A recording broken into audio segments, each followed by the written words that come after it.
This is such a great comment. Thank you so much. Talking about brush control, the way I ran to make this video, yeah, this is such a good comment. So let's go ahead and get into it. I've got a larger piece of paper here. I have divided it in half. Oh, and there's, of course, naturally dog hair.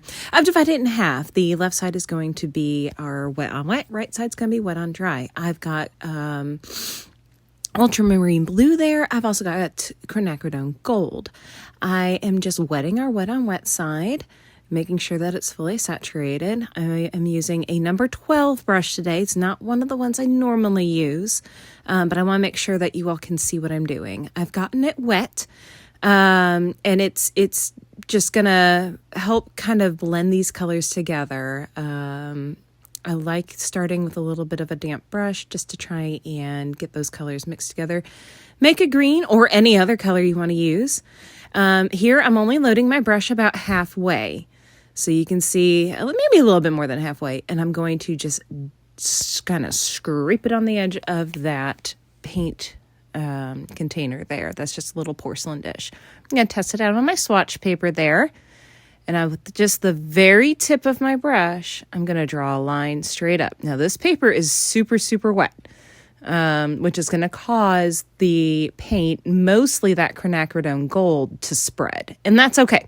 We like that. We want watercolors to kind of do what watercolors do, which is just interact between the water and the paper. So let's zoom in and I'll show you exactly what it is that I'm doing here. So all I'm doing is genuinely just tapping the very tip of that brush. That's all I'm doing. I'm coming in, I'm just kind of looking around and I'm tapping.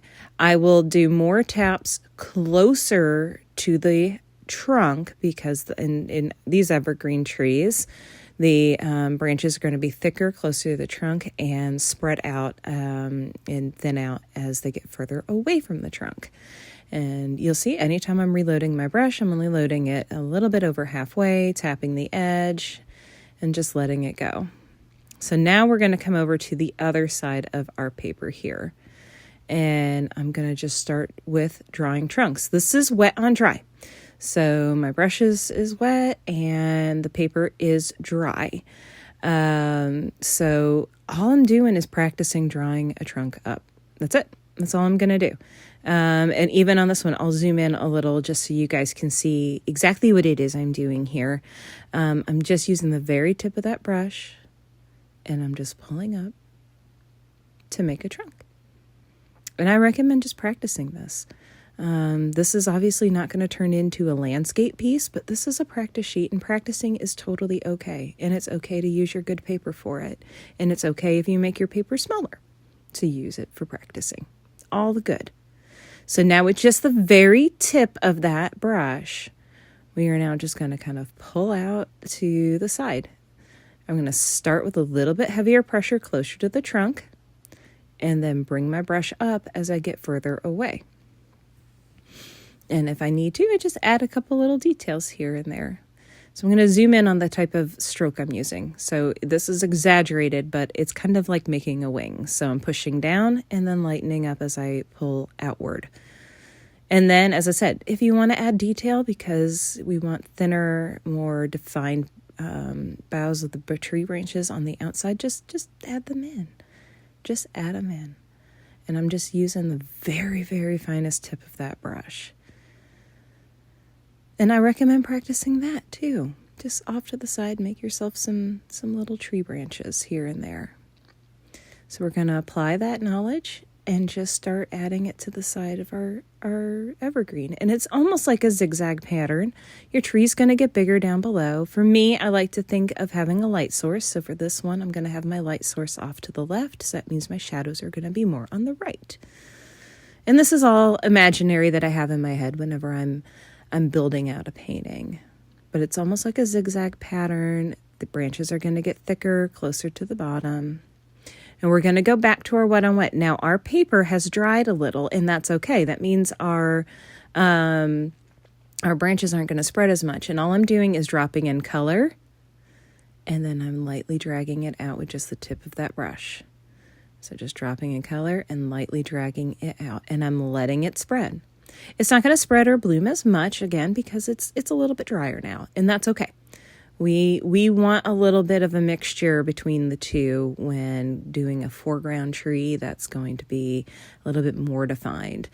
Grabbed a smaller brush just to give me a little bit more control over the smaller details, but all I'm using on that brush again is just the very, very tip of the brush. That's all I'm using. And we want that to spread. So again, same movement either way. We're just practicing that. And it's a zigzag pattern for both of them.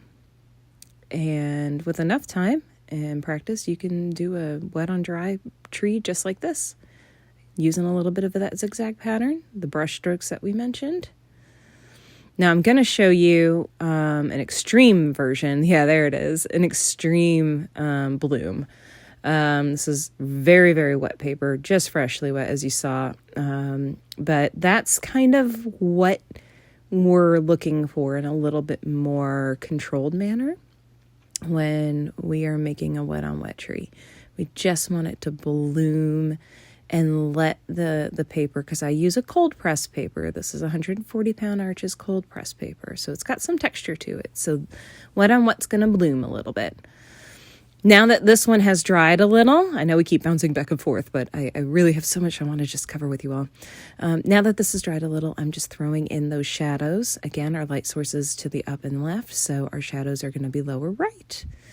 And that's really it. So this is a good practice sheet to do. It doesn't have to be a finished piece, and it should hopefully get you to where you want to go.